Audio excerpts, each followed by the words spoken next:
مرحبا بكم في حلقة جديدة من برنامج جرايد.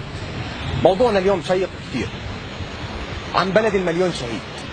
موضوعنا اليوم عن وطننا الثاني. راح ننزل الشارع وراح ننشر أشاعة إنه هاي البلد راح تدعم الكيان الصهيوني في حربها القادمة على غزة.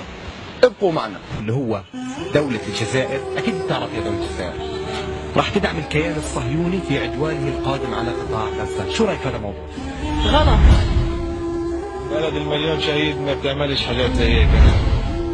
هذا كلام لا يمكن أن يصدق إلا إذا قيل إنه إبليس سيدخل الجنة بدون حساب أو عذاب.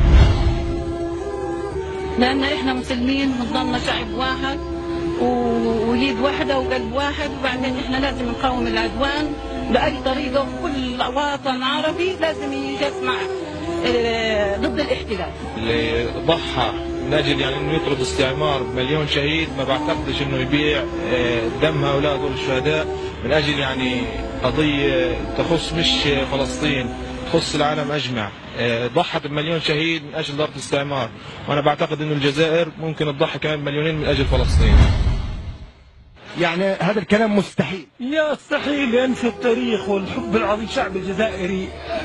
أنت حدثت أنا كطبيب فلسطيني ابن غزة عن الجزائر، والله قد ينتهي عمري قبل أن ينتهي حبي وتقديري وولائي لهذا الشعب العظيم. اكيد حد بينزله بشكل عفوي او بشكل غلط او بده يعمل فتنه او اي حاجه، لكن دوله الجزائر مستحيل من سابع المستحيلات. انا خريج الجزائر، تمام، درست الجزائر. تمام. في كيف دولة الرئيس الشهيد رحمة الله عليه هواري بومدين بيقول نحن مع فلسطين ظالمة ومظلومة في الجمعية العامة للأمم المتحدة وبدها الجزائر تدعم.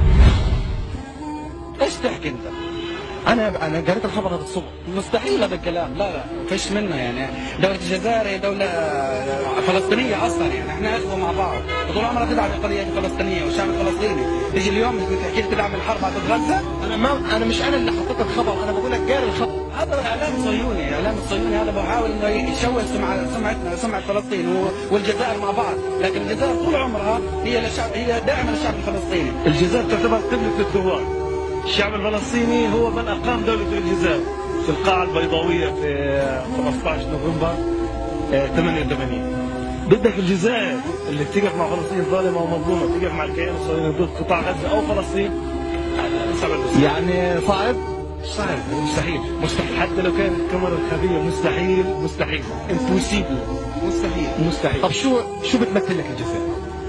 سهر جزائر فلسطين او فلسطين هي اكثر دوله محبه لفلسطين، بس محبه لقطاع غزه ومتعاطفه معنا بشكل كبير جدا جدا.